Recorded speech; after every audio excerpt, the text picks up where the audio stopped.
रोटी में सुजात चल दी बेटा केड़ा सजा सुजात दे कपिया ना शादी नहीं दोस्ती थे अगले जाड़े चले ना बेटा रोटी जी जी वल वीडियो किवें ठीक है हैं सही होंदी है ये कहना सही वीडियो दे देंगे वो मैं कई बार खुले नम पे दो रात सुन पे देर के सुन पे कर कोई अच्छा कल चिटका रखते तम असा के हज साफ होसी मौसम है अरे वाला आज थी भी साफ है निकलती फुल ले निकलती जरूर अच्छा निकलती इंशाल्लाह चलो सही ठीक है बेहतर है तो सर्दी दे झाड़ ना अजकल भा जरूरी है इवें नहीं एक गाल भी जितनी भात बहुना थोड़ा बहुत डी निकल वजे एक सारी सर्दी खत्म नहीं गई इवें नहीं हाल डी निकल पर जिस्म गरम थी है जी ये इतना गर्म दे पीछे छुट्टी वो पूरा जिस्म गरम थी वैसे हां बिल्कुल बिल्कुल भाई ने जरूर ते कुछ चाह पी ले सान ते पाल वे दा होवे हां हे शुगर पाल वे दा खाट कोई गाल कह नहीं हां ते फिक्की चाह में फिक्की जो है या शुगर है अरे असली अच्छा ते तू जरा नए गाल करे लगे मामे ए बात दिमाग खचो कर ऐसे इमाम रफीक बेटे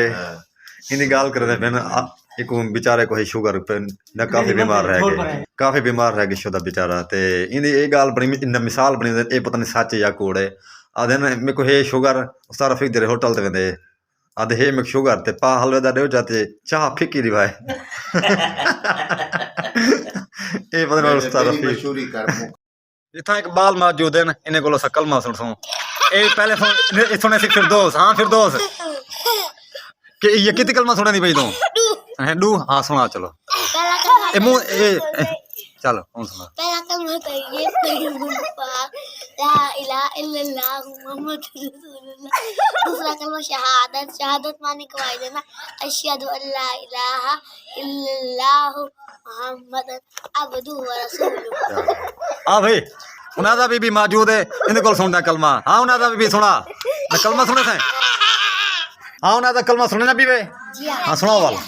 पहला कलमा तैयब मानी पाक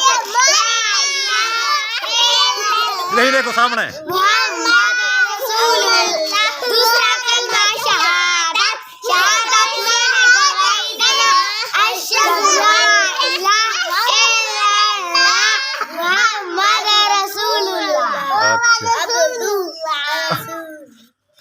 अच्छा स्कूल कितनी पढ़ जाती है स्कूल हैं अच्छा कितनी आनी है तो को सुनाओ वहां 1 2 3 4 5 6 7 8 9